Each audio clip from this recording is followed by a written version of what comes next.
AP bar council ఎన్నికల నేపథ్యంలో Tenali bar association సభ్యులతో నిర్వహించిన సమావేశంలో బివి కృష్ణారెడ్డి పాల్గొన్నారు. వచ్చే ఫిబ్రవరి 13వ తేదీన జరగనున్న ఏపీ బార్ అసోసియేషన్ ఎన్నికల్లో రాష్ట్ర బార్ కౌన్సిల్ మెంబర్గా బివి కృష్ణారెడ్డి పోటీ చేస్తున్న నేపథ్యంలో ఈ సమావేశం జరిగింది. ఈ సందర్భంగా తెనాలి బార్ అసోసియేషన్ సభ్యులను ఉద్దేశించి మాట్లాడిన బివి కృష్ణారెడ్డి తనకు మొదటి ప్రాధాన్యత ఓటు వేసి గెలిపించాలని న్యాయవాది మిత్రులను కోరారు. High court bar council member B V Krishna Reddy గారు ఇచ్చేశారు. జరగనున్న బార్ కౌన్సిల్ ఎలక్షన్లో భాగంగా ఆయన మరొకసారి తోడ్పాటు ఇవ్వాలని చెప్పి మన బార్ సభ్యులందరూ ముందుగా ఆయనకి ఆయన సభ్యులందరూ కూడా నమస్కారం తెలియజేస్తాము.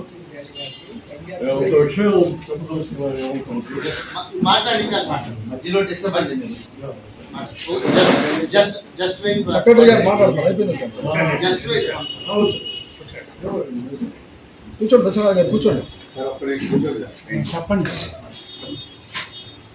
ఆయన ఎజెండా చాలా క్లియర్గా చెప్పారు. మన వాళ్ళు అడిగినటువంటి ప్రశ్నలు కానివ్వండి, ఉన్న సమస్యలు కూడా అన్ని సానుకూలంగా స్పందించినందుకు ధన్యవాదాలు సార్.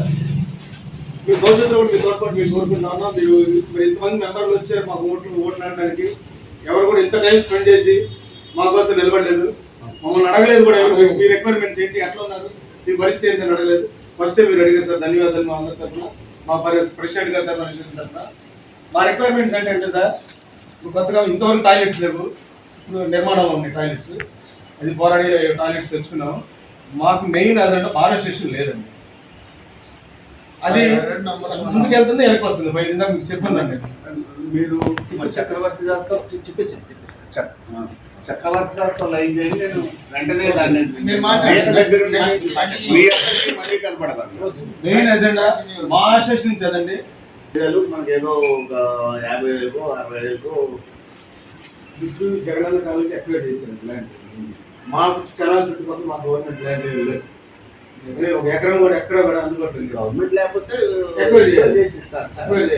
తీసుకోవాలి.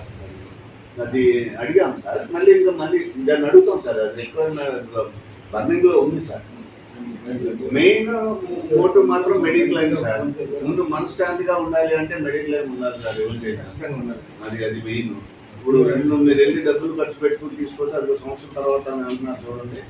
అలా కాకుండా మన మైండ్లో నాకు జ్వరం తగిలింది, సీరియస్ అయింది, డబ్బులు పోయి మనం ఇక్కడ హాస్పిటల్లో చేయించుకోగలం అని బీమా ఉంటే ఇప్పుడు అమెరికన్ సిస్టమ్ ఉంది సార్. సీనియర్ సిటిజన్ అనుకోండి, అడిగి నెలకి వెనక్కి ఇస్తున్నారు సార్, గవర్నమెంట్ ఇస్తుంది. ప్లస్ సీనియర్ సిటిజన్ ఎప్పుడు హాస్పిటల్కి వెళ్ళినా ఎప్పుడు అడగదు సార్. ఎమర్జెన్సీగా 2 days చేసుకోవాలి ఫ్రీ. ఆ సిస్టంలోకి రెండే సార్ మెయిన్. మన గవర్నమెంట్ మనం చూడాల్సిన వెల్ఫేర్ ఏంటంటే హెల్త్, ఎడ్యుకేషన్, రోడ్స్, ఎలక్ట్రిసిటీ. ఇది బాగా చూసి మిగతా ఓకే. ఈ మైండ్ కావాలి. ఇంకో చిన్న రిక్వెస్ట్ ఎందుకు అంటే అడ్వకేట్ చాలా మంది వినో ప్రవృత్తిలో 60 ఏళ్ళు దాటి జరగని పరిస్థితుల్లో ఉన్నారు. వాళ్ళకి గవర్నమెంట్ అడ్వకేట్ అనేసరికి వస్తుంది. దాని గురించి ఏమన్నా గవర్నమెంట్ ఎందుకంటే ఎంక్వైరీ చేయాలి. వాళ్ళు లేని వాళ్ళని ఎంక్వైరీ చేసినప్పుడు దాన్ని ఇవ్వాలి కదా. ప్రొఫెషన్ తీసుకుని ఆ బెనిఫిట్ ఇప్పుడు మనకేం బాగా చెప్తాను. ఇప్పుడు ప్రజెంట్ ప్రతి ఒక్కరికి నోటీసులు వస్తాయి. ప్రొఫెషనల్ ట్యాక్స్ కట్టాలి. దాని మీద మీరు స్పందించాలండి. బాగా డిస్కషన్ జరిగింది సార్. అది ప్రస్తుతం అక్కడ పడేసి ఉంచండి సార్. దాన్ని లాస్ట్ టైం లాగానే నోటీస్. లాస్ట్ టైం కూడా బాగా వచ్చారు. అసలు ఆఫీసర్లు అయితే వచ్చేసారు. ప్రెసిడెంట్ అక్కడ, సెక్రటరీ, స్టేట్ ట్యాక్స్ అందరూ వచ్చేసి అప్పుడు ఈ గవర్నమెంట్ అమౌంట్, ఈ అమౌంట్ అన్ని కలిసి వాళ్ళకి 50% తీసుకుంటే 4.5 లక్షలు 5 లక్షలు. రేపు ఇంకా పెరిగిన తర్వాత కొంచెం పెరుగుతుంది.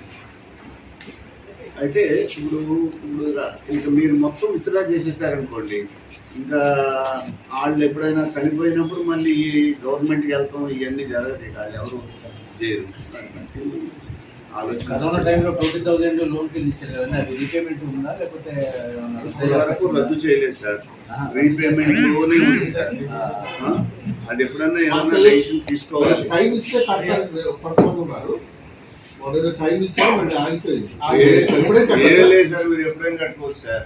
మీరు ఎప్పుడు కట్టలేదు అనుకోండి, మా వాళ్ళ ఆలోచన అక్కడ జరిగింది ఏంటి అంటే, ఎప్పుడన్నా డెత్ బెనిఫిట్ ఏదో ఇస్తాం కదా, దాంట్లో నోట్ అయిపోయి ఉంటుంది సార్. దాంట్లో ఈ అమౌంట్ కట్ చేసి అది ఇద్దామనే దృష్టిలో ఉన్నారు సార్.